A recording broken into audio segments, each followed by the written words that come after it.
안녕하세요. 오늘은 여러분께서 보내주신 자료, 치앙마이 제3한인교회 정연 목사님의 주기도문 해설 영상을 좀 깊이 살펴보려고 합니다. 마태복음 6장 9절에서 13절 말씀 해설인데요. 이 영상에서는 기도의 대상, 또 내용, 그리고 목적, 이 세 가지 핵심 요소를 딱 짚어서 주기도문을 분석하시더라고요. 그래서 오늘 저희 목표는요, 이걸 통해서 그냥 기도문을 외우는 걸 넘어서 주님이 가르쳐주신 기도의 진짜 의미, 그 본질이 뭘까 함께 좀 탐구해보고 새로운 통찰을 얻는 겁니다. 자, 그럼 바로 시작해볼까요? 네, 좋습니다. 사실 기독교 신앙에서 주기도문은 정말 빼놓을 수 없는 중요한 부분이죠. 보통 십계명, 사도신경이랑 같이 신앙의 3대 기둥 이렇게 부르기도 하잖아요. 사도신경이 우리가 뭘 믿느냐 이거고 십계명은 어떻게 살 거냐. 그렇다면 주기도문은 바로 어떻게 기도해야 하는가 이 길을 보여주는 거죠. 그 세 가지가 딱 연결이 되는군요. 흥미롭네요. 특히 십계명, 그게 하나님 사랑, 그냥 이웃 사랑으로 요약되잖아요. 근데 사실 우리 인간 스스로는 그걸 지키기가 참 어렵고 그 한계가 있고요. 그래서 이제 예수님의 역할이 중요해지는 건데 그럼 이 주기도문은 어떤 배경에서 나오게 된 걸까요? 제자들이 그냥 와서 기도 좀 가르쳐 주세요 해서 알려주신 건가요? 아니면 뭐 다른 맥락이 좀 있었나요? 두 가지 배경이 다 언급이 돼요. 누가복음을 보면 말씀하신 것처럼 제자들이 와서 요한이 자기 제자들한테 가르쳐 준 것처럼 저희에게도 기도를 좀 가르쳐 주십시오. 이렇게 직접 요청하는 장면이 나옵니다. 네, 배움에 대한 어떤 갈망이 있었던 거죠.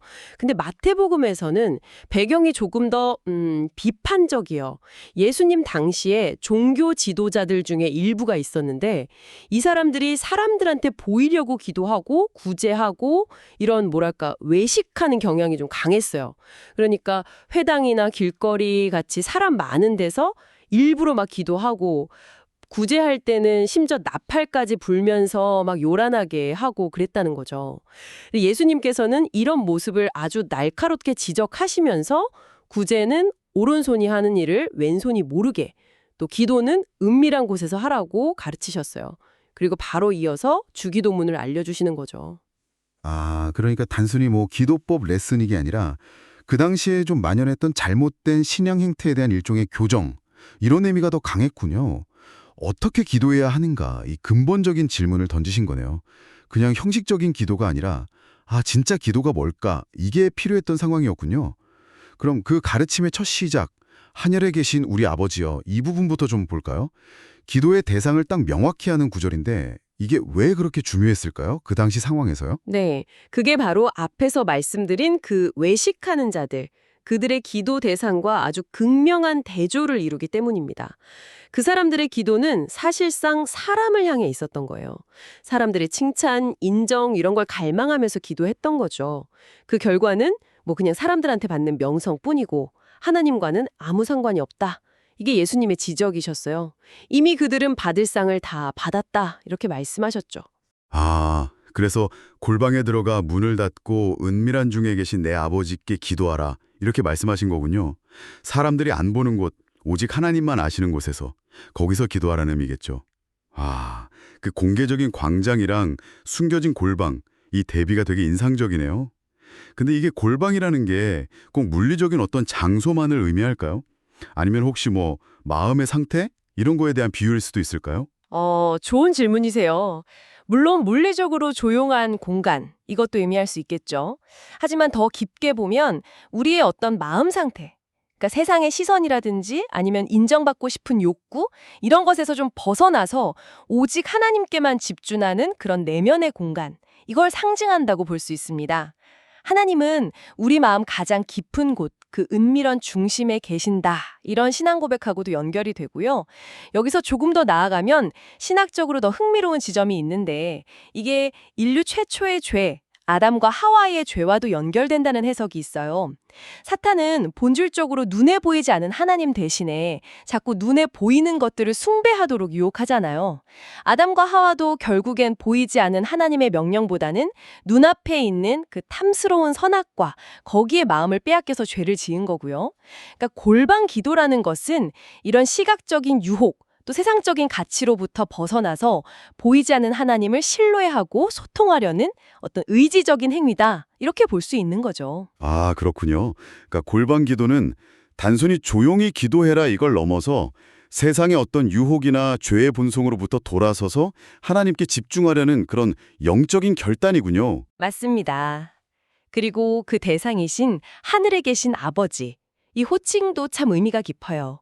하늘에 계시다는 것은 그분이 온 우주를 창조하시고 다스리시는 그런 초월적인 분이라는 걸 나타내고, 또 아버지라는 건 동시에 우리 각자의 마음 깊은 곳까지 이렇게 내려오셔서 아주 개인적인 관계를 맺으시는 사랑과 친밀함의 하나님이심을 보여주죠. 게다가 이 아버지는 우리에게 율법을 주셨지만 우리가 그걸 지킬 수 없다는 걸 아시고 친히 아들 예수님을 통해서 그 율법의 요구를 다 이루시고 죄 문제를 해결하신 그런 구원의 하나님이시기도 하고요. 그러니까 이 짧은 호칭 안에 창조주, 통치자, 사랑의 하나님, 구원의 하나님 이런 아주 풍성한 의미가 다 담겨 있는 거죠. 기도의 대상이 누구인지 명확해지니까 이제 자연스럽게 무엇을 기도해야 하는지로 넘어가게 되네요. 예수님께서는 기도의 길이가 아니라 내용이 중요하다고 하셨다면서요. 그 당시에 사람들이 중언부언, 그러니까 의미 없이 말을 많이 반복하는 그런 기도를 했다는데 그건 왜 그랬을까요? 아마 그 당시 이방 종교의 영향도 있었을 거고 또 일부 유대인들 사이에서도 좀 오해가 있었던 것 같아요. 신에게 정성을 보이려면 말을 아주 많이 하고 오랫동안 기도해야 들어준다. 약간 이런 생각이 있었던 거죠. 그래서 별 의미 없는 말을 계속 반복하거나 기도 시간을 막 늘리는 데 집중했던 겁니다. 하지만 예수님은 하나님은 그런 분이 아니라고 딱 잘라 말씀하세요. 우리가 구하기도 전에 이미 우리한테 뭐가 필요한지 다 아시는 분이라고요. 아, 그래서 너희는 이렇게 기도하라 하시면서 주기도문을 딱 가르쳐 주신 거군요. 양이 아니라 질, 그러니까 기도의 핵심 내용에 집중해라. 이런 뜻이네요. 그럼 그 핵심 내용이 뭔가요? 네, 바로 먼저 그의 나라와 그의 의를 구하라는 것입니다. 이게 주기도문의 가장 핵심적인 간구이자 하나님 아버지께 드려야 할 기도의 중심 내용이라고 할 수 있습니다. 당시 사람들이 주로 구했던 거, 그러니까 뭘 먹을까, 뭘 마실까, 뭘 입을까 하는 그런 세상적인 염려와는 완전히 다른 차원의 기도죠. 아, 그 먼저라는 단어가 정말 핵심인 것 같네요. 먹고 사는 문제를 아예 구하지 말라는 뜻은 당연히 아닐 테고 우선순위를 바꾸라는 말씀이시겠죠? 눈에 보이는 이 현실적인 필요보다 보이지 않는 하나님의 나라와 또 그분의 의를 먼저 구해라. 아, 근데 이게 쉽지 않은 요구 같은데요? 맞습니다. 당장 현실의 문제가 급하고 절박한데 어떻게 보면 좀 추상적으로 보이는 하나님 나라와 의를 먼저 구한다. 이거는 정말 큰 믿음의 결단을 요구하는 거죠. 하지만 여기에서 아주 중요한 약속이 따라옵니다. 하나님은 우리에게 뭐가 필요한지 이미 다 아시기 때문에 우리가 이런 세상 염려를 좀 내려놓고 먼저 그분의 나라와 의를 구할 때 이 모든 것, 그러니까 우리의 현실적인 필요까지도 더하여 주시겠다고 약속하신다는 거예요. 이건 기도의 우선순위를 바로잡을 때 주어지는 하나님의 은혜에 대한 선언인 거죠. 그렇다면 이 하나님 나라와 의를 구하는 기도는 아까 이야기했던 그 은밀한 골방과도 자연스럽게 연결이 되겠네요. 세상의 염려나 어떤 시각적인 유혹에서 벗어나서 오롯이 하나님께 집중하면서 그분의 뜻을 구하는 것. 이게 마치 영적인 호흡처럼 계속되어야 한다는 그런 의미일까요? 네, 정확합니다. 그래서 사도 바울이 쉬지 말고 기도하라고 권면한 것도 단순히 그냥 하루 종일 기도문만 외우고 있으라는 뜻이라기보다는 우리의 삶의 초점, 그러니까 하나님의 나라와 의를 향한 우리의 그 중심이 세상의 여러 유혹들 때문에 흔들리거나 희미해지지 않도록 지속적으로 하나님과 연결된 상태를 유지하라. 이런 권면으로 해석하는 것이 더 타당해 보입니다. 그러니까 기도는 어떤 특정한 행위를 넘어서 그냥 삶의 방향성 자체가 되는 거죠. 기도의 대상, 하나님 아버지, 그리고 내용, 하나님 나라와 의. 이걸 알았으니까 이제 마지막 퍼즐 조각인 기도의 목적으로 가보죠. 주기도문은 이 목적까지도 명확하게 제시한다고 하셨는데 그게 뭔가요? 네, 그렇습니다. 기도의 궁극적인 목적은 바로 아버지의 이름이 거룩히 여김을 받으시오며입니다. 이 구절 안에 모든 기도가 나아가야 할 방향, 그 지향점이 담겨 있다고 할 수 있습니다. 이름이 거룩히 여김을 받는다. 이게 정확히 어떤 의미일까요? 그냥 뭐 하나님 최고예요 이렇게 외치는 건 아닐 것 같은데요. 그렇죠. 거룩하다는 말은 본질적으로 구별되다는 의미를 가지고 있습니다.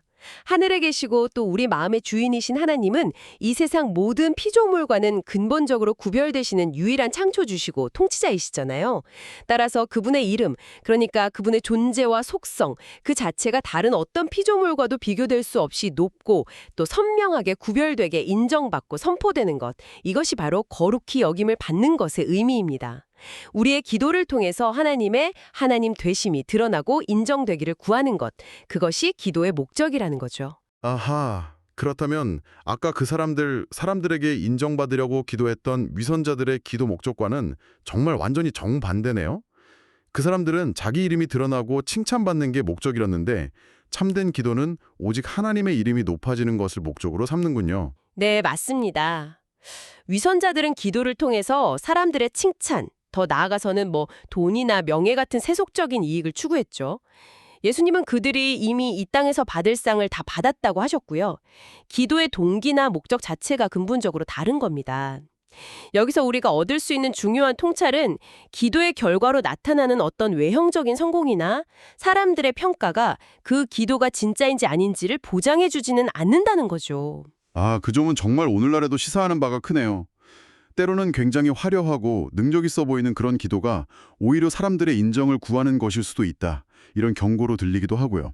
그렇다면 우리는 이걸 어떻게 분별하고 기도해야 할까요? 네, 그래서 더욱 그 은밀한 골방의 기도가 중요해지는 겁니다. 우리 삶에서 두려움이나 불안이 커질수록 막 요란하게 사람을 찾거나 어떤 외적인 것에 의지하기보다는 조용히 하나님 앞에 나아가서 그분의 나라와 또 십자가의 의를 묵상하는 그런 훈련이 필요합니다. 우리의 기도가 나 자신의 어떤 욕망을 채우는 수단이 아니라 정말 하나님의 이름이 거룩히 여김받으시는 통로가 되도록 끊임없이 그 방향을 점검해야 하는 거죠. 이것이 주기도문이 가르치는 참된 기도의 자세일 겁니다. 오늘 정말 긴 시간 동안 주기도문에 담긴 깊은 의미들을 쭉 살펴봤는데요. 정리를 좀 해보면 예수님이 가르쳐주신 이 기도는 우리가 누구에게 기도해야 하는지, 하늘 아버지께, 또 무엇을 위해 기도해야 하는지, 하나님 나라와 의를 위해, 그리고 어떤 궁극적인 목적을 가지고 기도해야 하는지, 아버지의 이름이 거룩히 여김받으시도록 여기에 대한 아주 명확한 청사진을 제시하고 있네요. 맞습니다. 단순히 그냥 외워야 할 기도문이 아니라 우리의 신앙생활 전체, 더 나아가서는 우리가 삶을 살아가는 방향성 자체를 규정하는 핵심 원리라고 할 수 있습니다. 특히 그 은밀한 골방이 상징하는 하나님과의 개인적이고 깊은 교제의 중요성, 그리고 세상의 염려보다 먼저 그의 나라와 의를 구하는 것.